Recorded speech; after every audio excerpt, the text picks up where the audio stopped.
Sam's Maths channel. I'm now answering question number 9 from the October 2024 International A-Level Edexcel Pure Mathematics P3 paper. And here we have a question about the sketch of this curve C with the equation y equals f of x, where f of x is equal to 6x squared plus 4x minus 2 over 2x plus 1, where x is greater than negative a half. So x is greater than negative a half. As you can see from here, it starts from there, negative a half. First, it says find f dash of x, giving the answer in simplest form. So basically what they're telling us to do is to differentiate this algebraic fraction, okay, and give the answer in simplest form. So what we could do here is we could try, first of all, to see, does it simplify? Okay, is there going to be a way to simplify this? So let's see if we can factorize it first. That might make life easy if we can. So we see there's a common factor of 2 first. I don't think it's going to work because this will be 2 times 3x squared plus 2x minus 1 over 2x plus 1. Now, if you factorize this, you won't get 2x plus 1 at all. Okay, there's no way because you're going to have a 3 here. So if there's anything, it's going to be 3 and minus. Let's see if we do. You have 2 times, this will be 3x and x, and you're going to have a plus 1 and a minus 1. So it does factorize.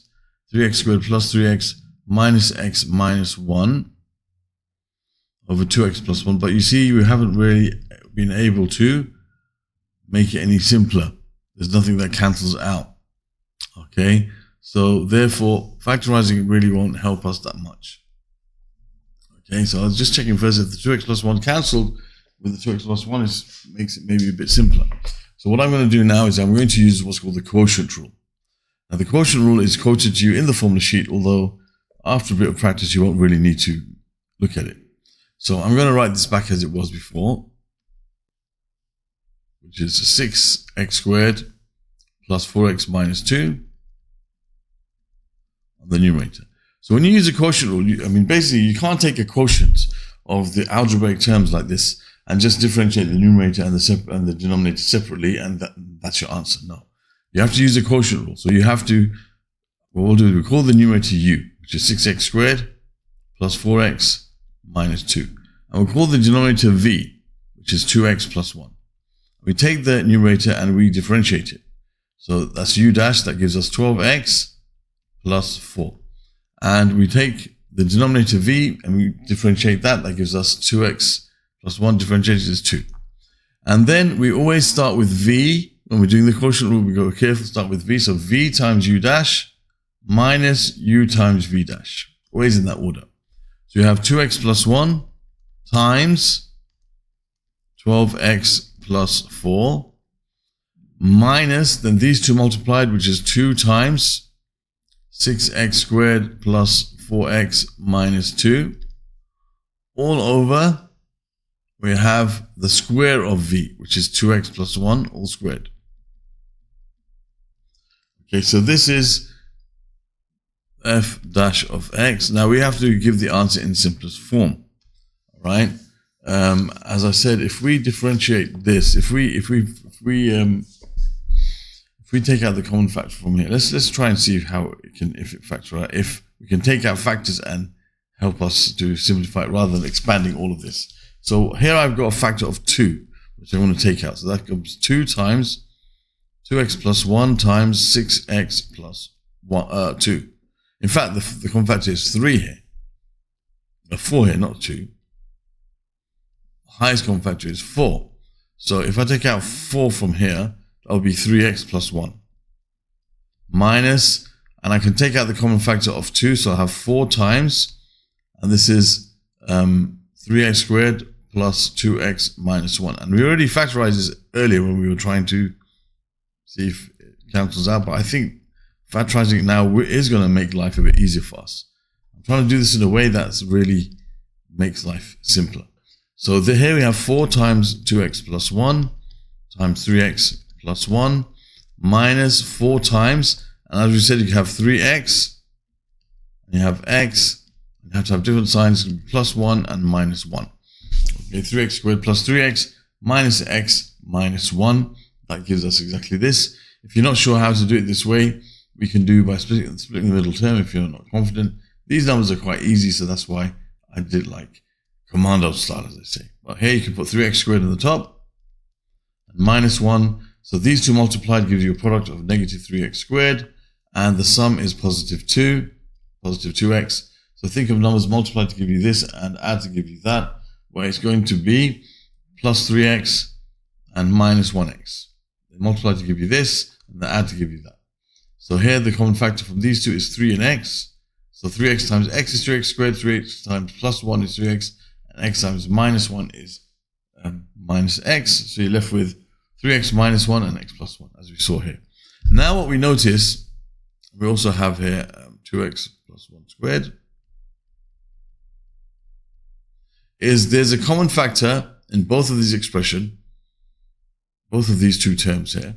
We've got 4 is common in both of them, and we have the bracket 3x.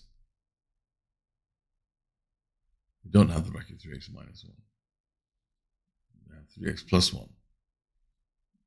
Okay. We have 3x minus 1, 3x squared plus 3x minus 1. Okay, it doesn't work. All right, so that didn't help.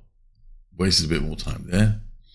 So let's just go back to this stage here and expand.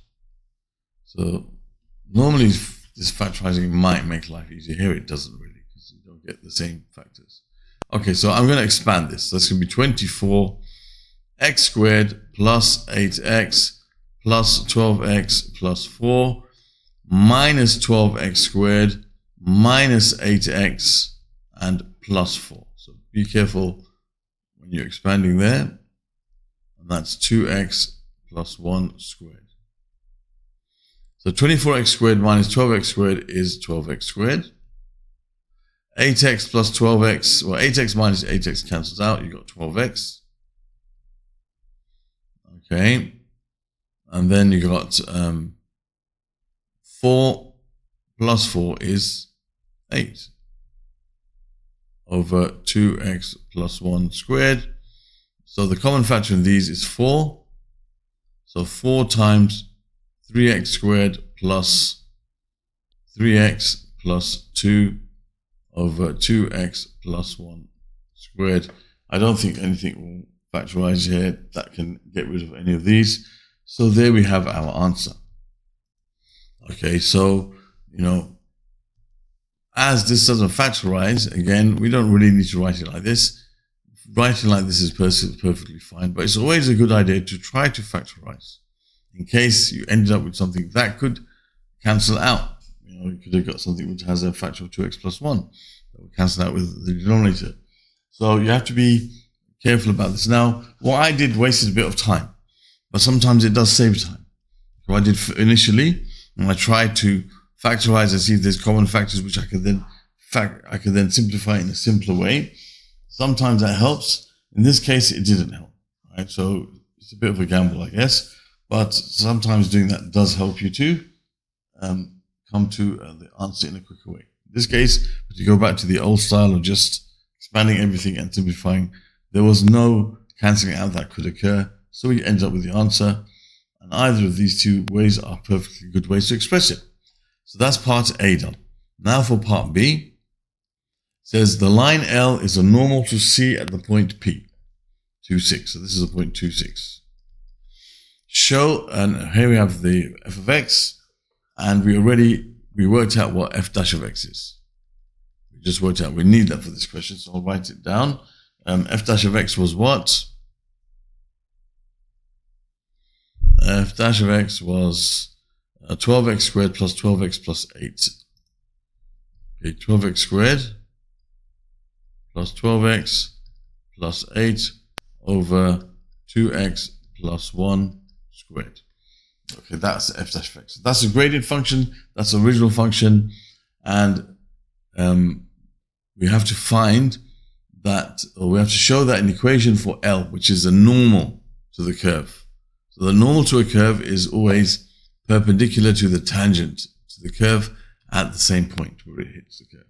So the tangent to the point would be a line which has the same gradient as the curve at point P, and we know that the line which is perpendicular to the tangent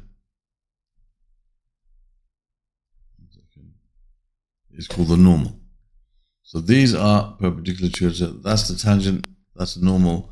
And we know that the gradient of the tangent we can find by replacing x equals 2, okay, at P, x equals 2 into the gradient function. So f dash of 2.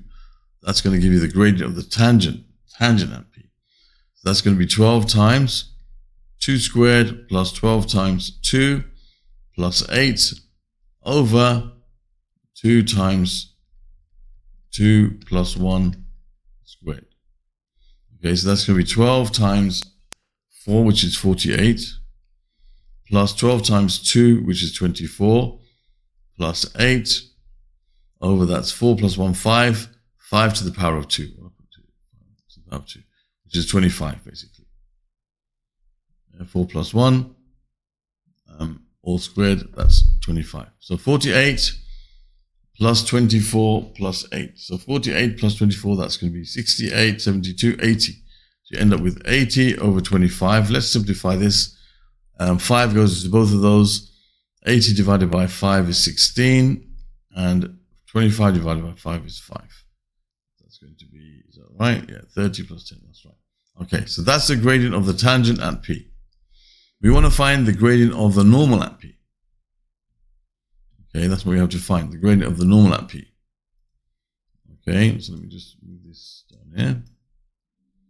All right, so the gradient of the normal and the tangent are perpendicular. That means the gradient of the normal at P is going to be the negative reciprocal, which is minus 5 over 16. So now we have the point P, which is 2, 6. And we have the gradient of the normal, which is minus 5 over 16. So we can use the formula y minus y1 equals m times x minus x1. So you have y minus 6 equals m, which is minus 5 over 16 times x minus 2. So we can multiply both sides by 16. So you have 16y minus, that's 60 plus 36, which is 96, is equal to minus 5x and plus 10. So we want it in this form. So we want everything on this side, the y's and the x on this side. So 16y plus 5x is equal to 10 plus 96. Okay, 10 plus 96 is 106. That's exactly what we have to show here. Okay, so we've got the right answer, we can be sure, because they told us to show that. So showing that requires you to make sure you have all your steps written down very carefully, because when they say show, they want to see all the steps. Otherwise, you know, you're liable to lose marks. Right, that's part B. So that's more to do with like differentiation and finding the equation of normal. So that's kind of linked to part A, still to do differentiation. And part C is more to do with algebraic fractions. So let me just take this and put it here. What I'll do is I'll keep this as its own video, actually, because this is to do with chapter 1, which is like algebraic fractions. So that would be something which I think I'll put as a separate video, so it can be saved as a separate playlist. And D was about integration, which I'll also save that as a separate video. So parts A and B are all basically to do with differentiation, okay, and applications of it. So I'll save this video up to here in one as a video separately from the other parts of the question. Other parts of this question that you'd like to see and the rest of the paper are in the playlist that you'll find, that will be linked at the top right of the screen at the end of this video. Other questions from the topic of differentiation from P3, including the quotient and product rules, you'll see a link over here. You can subscribe to my channel by clicking on the link on the top there. Thank you for watching and see you soon.